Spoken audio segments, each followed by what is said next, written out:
Bonjour à tous, on commence ce tour de la presse sportive en France avec la fin de la 27e journée de Ligue 1 hier soir. Et le choc entre les deux Olympiques, Marseille et Lyon, s'est soldé par un match nul un partout. Un résultat qui ne fait pas les affaires de l'OL, toujours à 3 points du leader lillois, mais désormais 3e du championnat derrière le PSG. Pour l'équipe, l'OM a joué les arbitres hier et le refera dans 3 jours, puisque mercredi, les Marseillais se déplacent à Lille. La rencontre de ce dimanche fait beaucoup parler aussi ce matin à cause de l'arbitrage. L'égalisation marseillaise étant venue d'un pénalty de Milik suite à une main qui fait débat de Lucas Paqueta dans la surface. Une faute de main qui fait mal ce matin pour le Progrès, alors que la Provence de son côté préfère retenir le bon point de départ de l'OM après l'arrivée à la tête du club de Pablo Longoria et prochainement de Jorge Sampaoli. Match nul un partout aussi hier pour le leader lillois face à Strasbourg. Pour les DNA, le Racing a frôlé l'exploit ce dimanche et surtout a ralenti Lille en tête de la Ligue 1. Les Dogs n'ont plus que 2 unités d'avance sur Paris et même seulement 4 sur le 4e Monaco, encore vainqueur hier de Brest 2-0. Rien n'arrête l'ASM pour Monaco matin. On a désormais une course à 4 pour le titre avec 4 équipes en 4 points. C'est passionnant. Autre course au titre en Espagne avec l'Atlético de Madrid qui résiste en tête de la Liga. Hier, lors de la 25e journée du championnat, les Colchoneros se sont imposés en souffrant sur la pelouse de Villarreal 2-0. Pour As, les hommes de Diego Simeone savent souffrir et remporter des victoires cruciales. Ils reprennent 5 points d'avance sur le Barça et 6 sur le Real Madrid qui joue ce soir contre la Real Sociedad. Et le week-end prochain, devinez à quel match nous aurons droit. Atlético-Real, bien sûr, le derby dont Marca salive déjà. Pour le média, l'Atleti arrive à ce choc avec un petit matelas d'avance qu'il tentera de conserver ou d'accentuer bien entendu. On file en Angleterre désormais avec un joueur prêté par le Real Madrid justement qui a brillé hier. Il s'agit bien sûr de Gareth Bale. Dans la balade de l'après-midi de Tottenham contre Burnley 4-0, le Gallois s'est fendu d'un doublé et d'une passe décisive.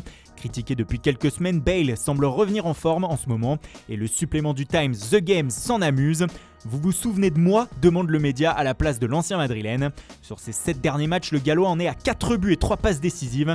Tottenham est revenu dans la course à l'Europe comme Arsenal, victorieux à Leicester hier 3-1, grâce notamment à un nouveau but d'Alexandre Lacazette, grand artisan du retournement de situation des Gunners hier, qui était mené 1-0 comme le rapporte The Guardian. Enfin, Liverpool aussi est de retour aux affaires dans cette course à l'Europe. Victoire 2-0 des Reds hier à Sheffield. Ils reviennent à 2 points de la 4e place et mettent fin à des semaines de doute selon le supplément du Daily Mail, The Verdict.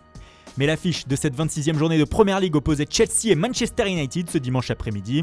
Pas grand chose à vous raconter sur le match en lui-même, un bon 0-0 des familles. Mais par contre, après la rencontre, ça a dépoté. Les Red Devils s'en sont pris à l'arbitrage après qu'un penalty ne leur a pas été accordé suite à une main dans la surface de Callum Hudson-Odoi. Un très mécontent United accuse l'arbitre, écrit The Times, et vous allez comprendre pourquoi. Déjà, Ole Gunnar Solskjaer, comme le rapporte le Daily Telegraph, s'en est pris à ses adversaires, qui à force de dire que Manchester était avantagé par des décisions arbitrales, ont retourné les arbitres contre MU, selon le coach norvégien, pour qui il y avait clairement pénalty. Mais les accusations les plus graves sont venues de Luke Shaw. Le défenseur anglais a indiqué que l'arbitre, après cette action litigieuse, aurait dit à Harry Maguire qu'il ne pouvait pas siffler ce pénalty car, je cite, « Les gens allaient beaucoup trop en parler après car il aurait été controversé ». Des propos incroyables qui font la une du Sun ce lundi. Le Daily Mail de son côté résume l'affaire avec ce titre « Manchester crie à la conspiration ». On n'a pas fini d'entendre parler de tout ça cette semaine outre-Manche. Allez, direction l'Italie maintenant où la course au titre s'est offerte un tournant ce week-end. Avec le faux pas de la Juventus, les deux clubs de Milan avaient l'occasion de prendre le large. Ce fut chose faite avec une belle mise en musique de l'Inter hier contre le Genoa 3-0 selon la Gazzetta dello Sport.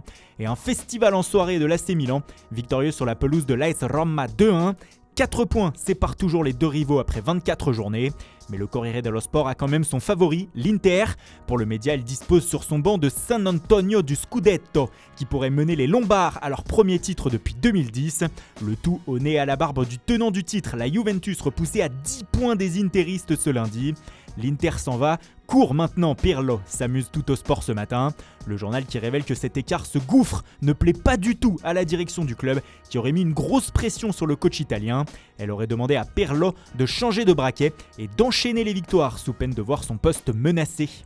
Et on termine cette revue de presse en Espagne avec les révélations du jour du journal Sport. Le média tente d'expliquer comment le FC Barcelone s'est relevé après la claque reçue en Ligue des Champions face au PSG.